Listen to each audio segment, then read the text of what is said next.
Bueno, vamos a retomar los conceptos del encuadre, que es algo de lo que estuvimos viendo en la última clase, antes de irnos al tema de los campos de intervención del acompañante terapéutico.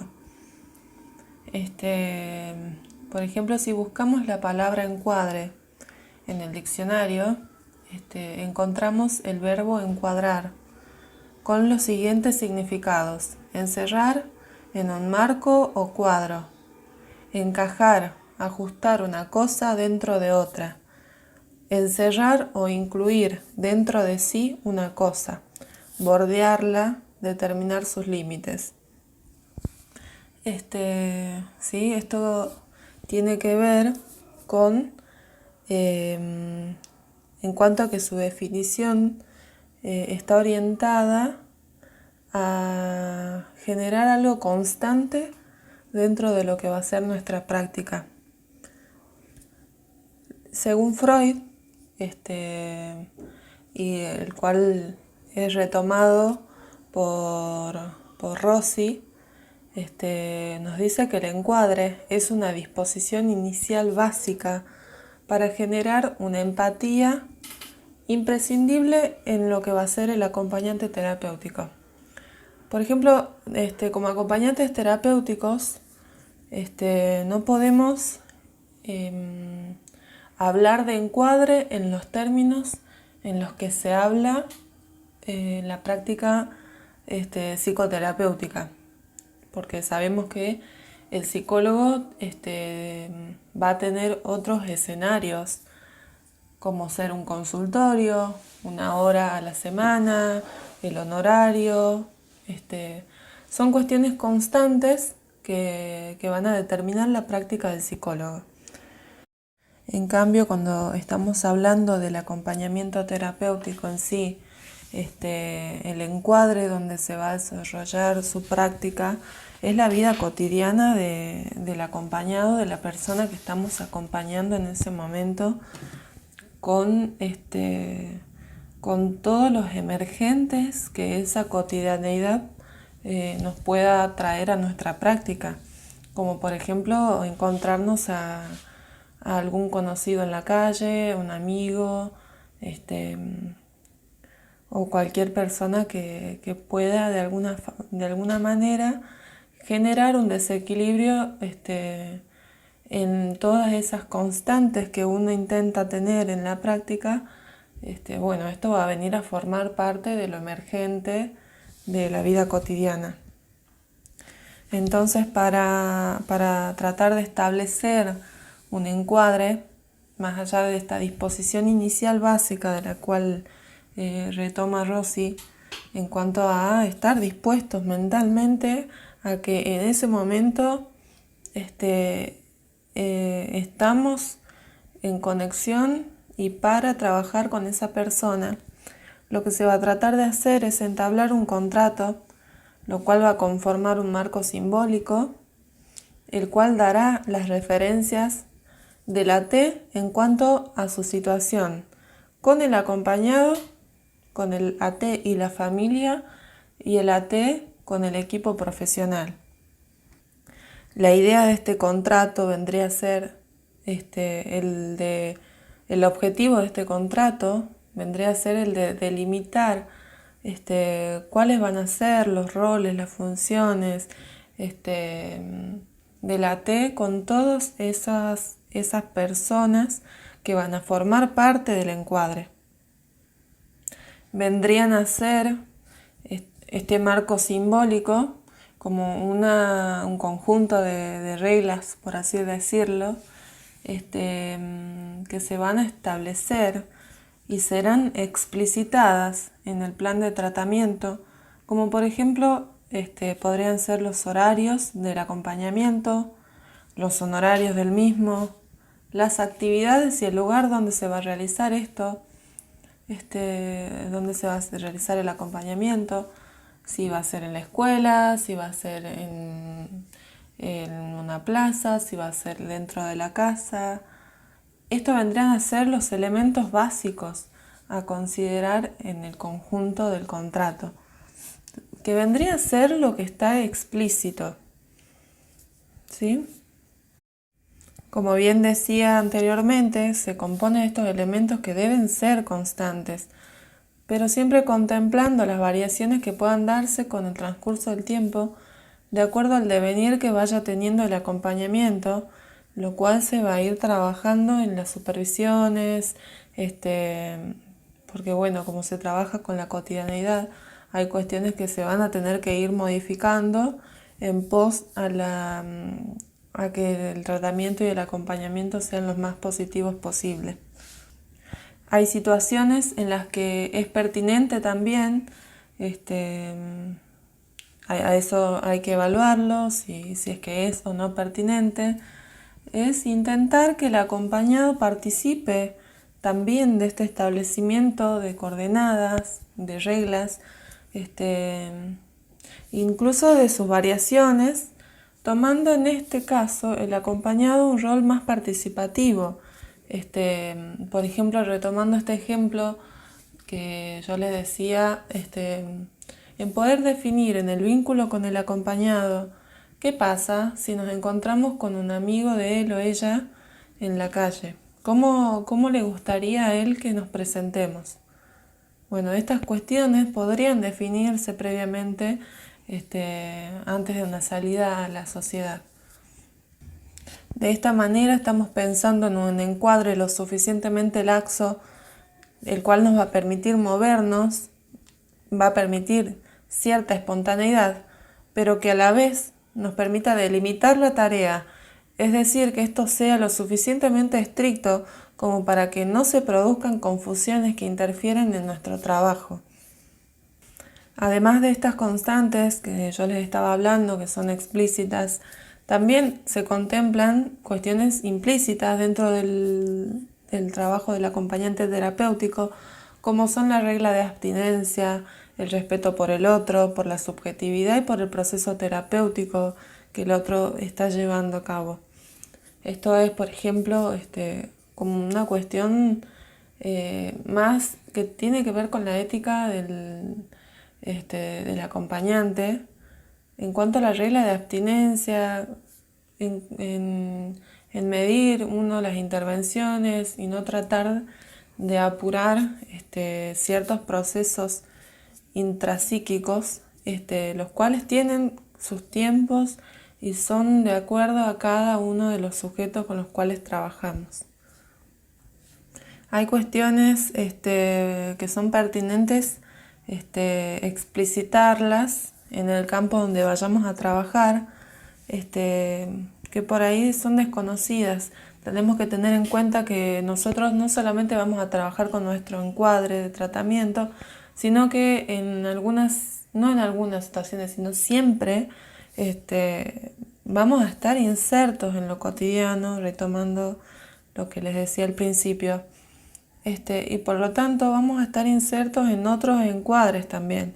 Por ejemplo, los encuadres de una institución educativa, los encuadres de un centro de día, los encuadres de la familia.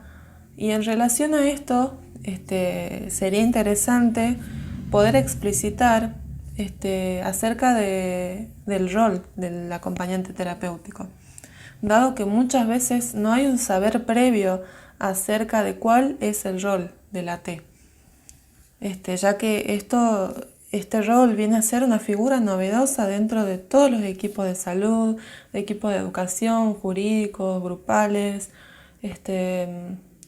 Aún hoy todavía se desconoce cuál es el rol del acompañante terapéutico. Entonces, esto debe ser puesto en palabras, aclarado y pautado específicamente, tanto al paciente como a la familia y como a la institución donde vayamos a trabajar. Puede ser importante también explicitar el motivo de nuestra inserción, qué es lo que vamos a hacer, así como también qué no es lo que vamos a hacer, cuáles son los campos permitidos y los restringidos del rol de la T. Y bueno, estas cuestiones, por ejemplo, sucede mucho en las escuelas, de que se confunde el rol de la T con el de la maestra integradora. Bueno, entonces explicitar estas cuestiones van a permitir de poder establecer el encuadre dentro de esa institución. Como en la sociedad, en lo cotidiano, el acompañante terapéutico en la vida intrafamiliar se puede llegar a confundir con un cuidador más que un acompañante terapéutico. También es necesario pautar el espacio donde se va a desarrollar el acompañamiento terapéutico. Está claro que es un espacio a construir, ya que no está pautado de antemano, no es un consultorio de un terapeuta. Y esto se va a definir en la particularidad de cada caso, los cuales se irán construyendo para armar el espacio necesario de trabajo. En este sentido, se puede determinar dónde se va a trabajar, en caso de ser escuela, en caso de ser la casa, el centro de día, o cualquier otra institución, o el parque. Es necesario determinar ese espacio, dónde se va a desarrollar el acompañamiento, porque, por ejemplo, si estamos hablando de un acompañamiento en una escuela, bueno, ¿qué pasa con las salidas a visitas? Hay que tener un permiso especial y hay que tener en cuenta esas cuestiones porque exceden este, al encuadre pautado previamente. Si estamos hablando de la escuela como institución y un día tiene salida, bueno, hay que pensar y prevenir esas situaciones que pueden llegar a pasar. Y bueno, además está decir los horarios y los honorarios. En cuestión de los horarios, esto se va a definir y consensuar y pautar en cuanto a su frecuencia y duración de los encuentros con el equipo técnico, con la familia, con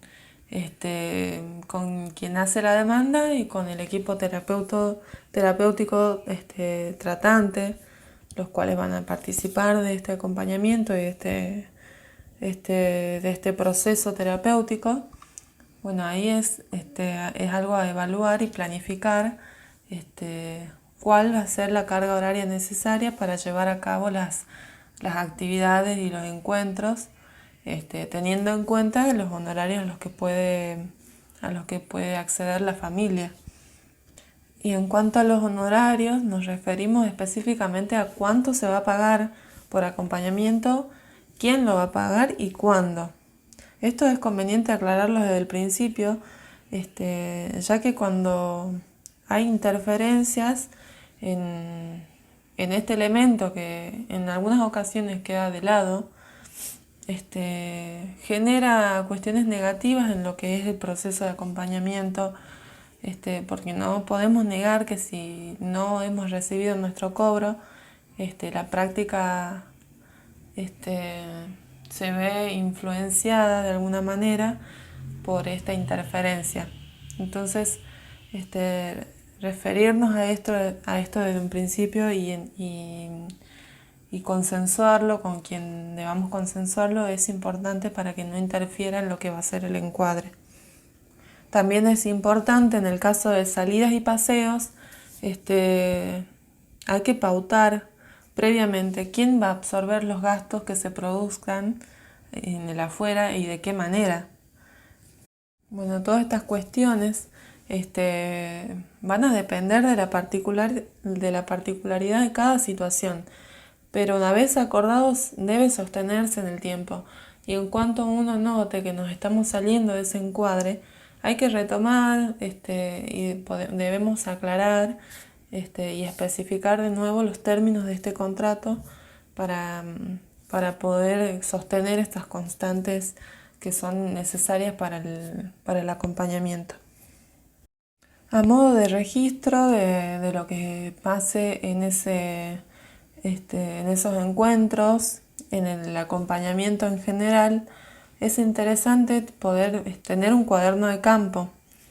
Es un instrumento que se caracteriza por ser menos estructurado, pero a su vez es una fuente primaria y permanente tanto para la T como para el equipo tratante, Y va a ser el material con el cual el acompañante terapéutico se va a apoyar para realizar informes solicitados, para poder observar con detenimiento los avances del acompañamiento, como también utilizarlo en las supervisiones.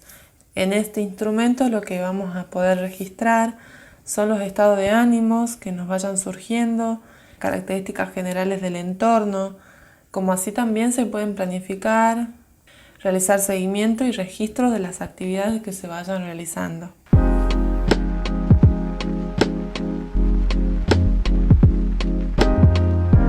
Bueno, en cuanto a las modalidades del acompañante terapéutico, vamos a desarrollar en primera instancia el acompañamiento terapéutico escolar.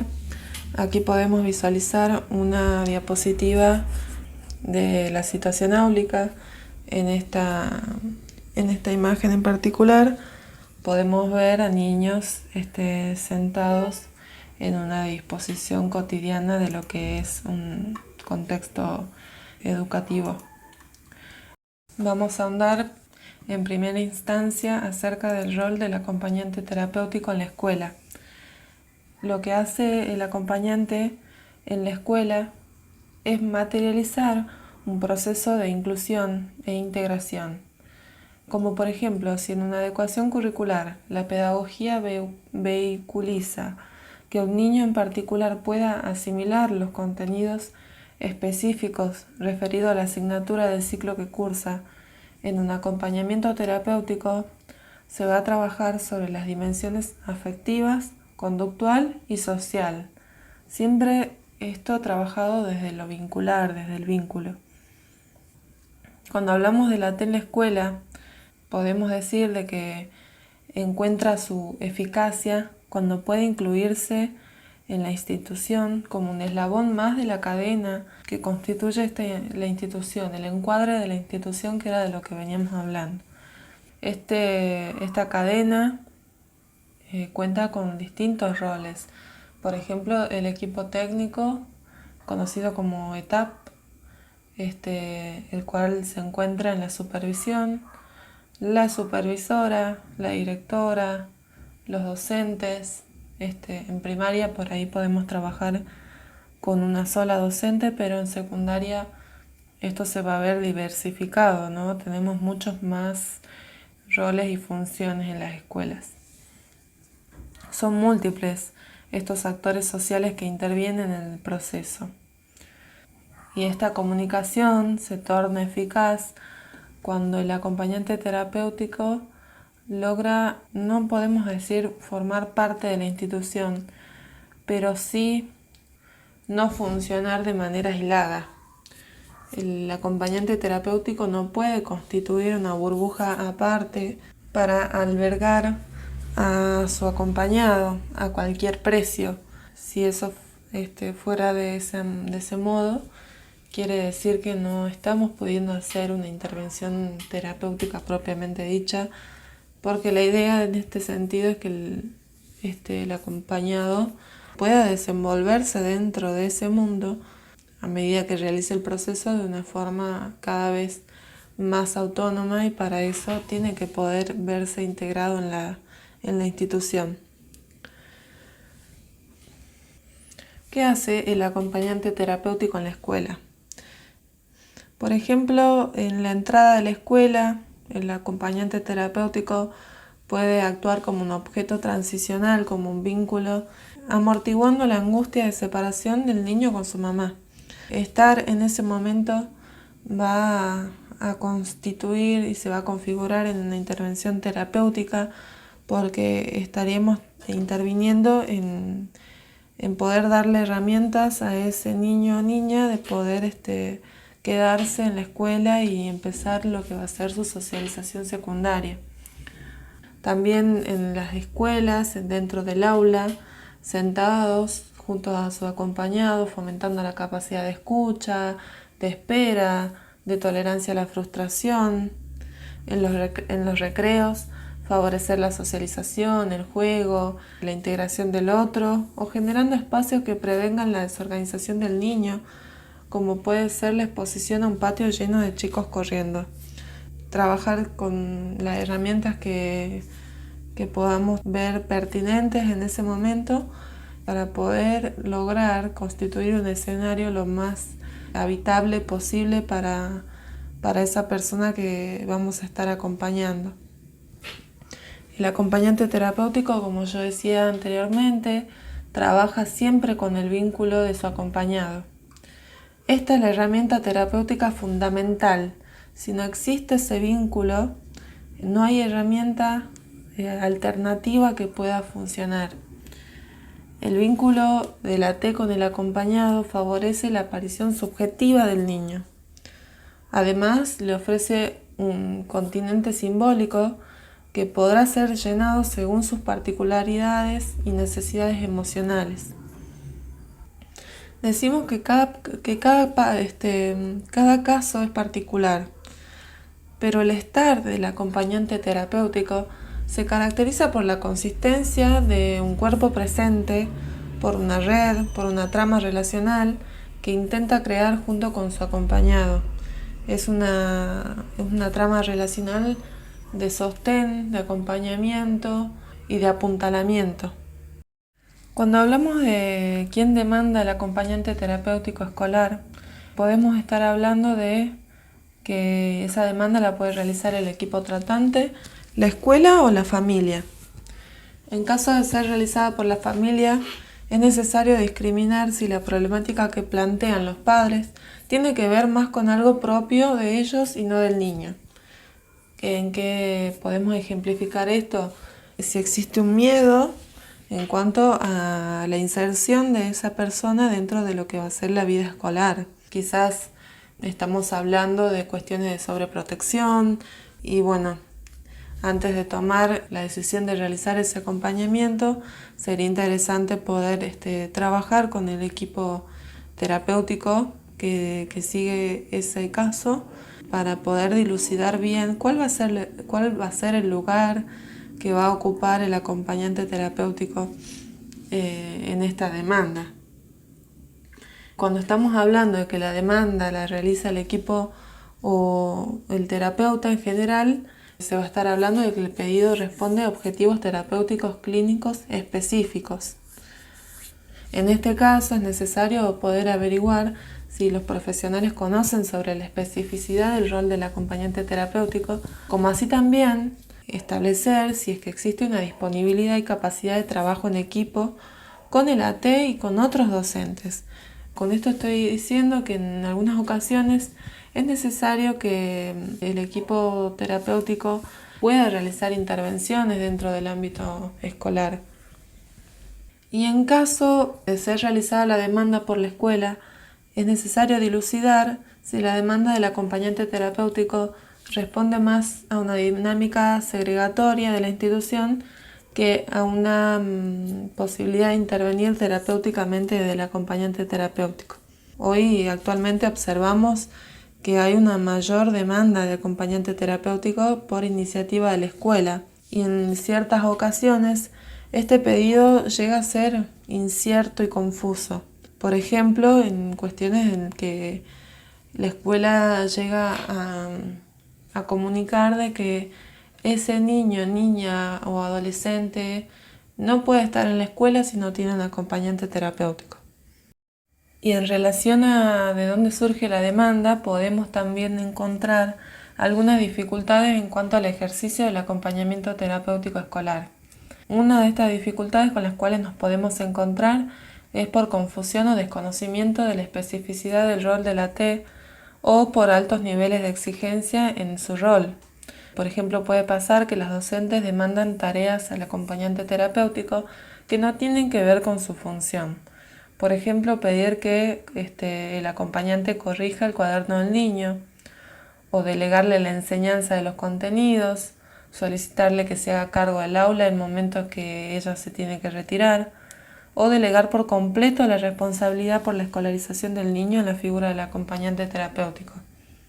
También otro ejemplo es con respecto a relegar por completo la responsabilidad en cuanto a la escolarización del niño. Pasan situaciones donde la docente le solicita al acompañante terapéutico que le busque las actividades que necesita para la clase siguiente, o incluso sucede que se culpa al acompañante terapéutico de que el niño no está haciendo actividades en el aula porque el acompañante no se las alcanzó. Otra dificultad que podemos encontrar en el establecimiento escolar es que se puede llegar a excluir no solo al niño, sino también al acompañante terapéutico de la dinámica áulica. Pasa muchas veces con diversos diagnósticos, por ejemplo, diagnósticos de autismos o trastornos generativos del desarrollo, donde como estrategia terapéutica uno requiere que se anticipen las actividades que van a irrumpir con la rutina diaria de la escuela, por ejemplo alguna salida y demás, como para poder ir anticipando a nuestro acompañado de estas actividades, y nos encontramos con ciertas resistencias de la institución a comunicar estas actividades, lo cual termina perjudicando las intervenciones y por ende se terminan excluyendo a los acompañados de esas actividades.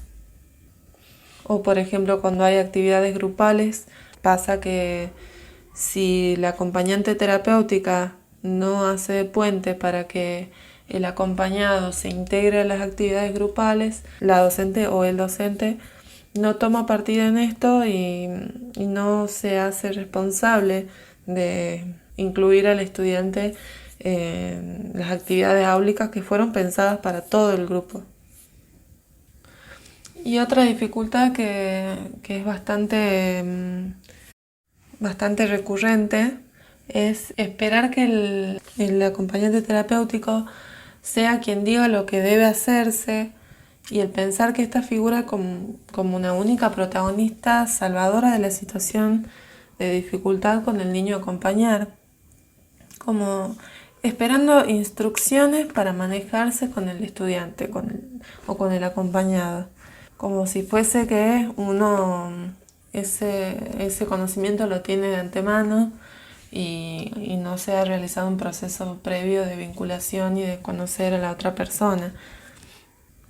Muchas veces es necesario recordarle a la institución de que no hay manuales para comunicarnos con las personas, y que para eso es necesario que el docente se vincule con el estudiante, lo pueda conocer y pueda aprender a descubrir cómo enseñarle, como pasa con cada uno de los estudiantes que forman parte de ese grupo áulico. Y por último, también nos encontramos con la incorporación del acompañante terapéutico cuando se cree que ya no hay nada por hacer, sin objetivos claros o expectativas sobredimensionadas e inalcanzables. Muchas veces en estos pedidos confusos de las escuelas refieren que el acompañamiento terapéutico es el último recurso que van a probar, y si no funciona se va a derivar al niño joven a la escuela especial. Si bien el acompañamiento terapéutico posibilita poder acompañar un proceso de traspaso de una escuela a otra, bueno, es importante que este proceso sea abordado con objetivos claros y pertinentes y poder dilucidar realmente si es necesario realizar ese traspaso. Si bien también cabe aclarar que actualmente, a medida que la práctica del acompañante terapéutico se hace más cotidiana en las escuelas, también nos encontramos con docentes y directivos que están más preparados y más aceitados en esto de vincularse con los acompañantes terapéuticos y en entender su rol, lo cual no significa que debemos dejar de encuadrar todo el tiempo y recordar para qué estamos y por qué y por quién estamos.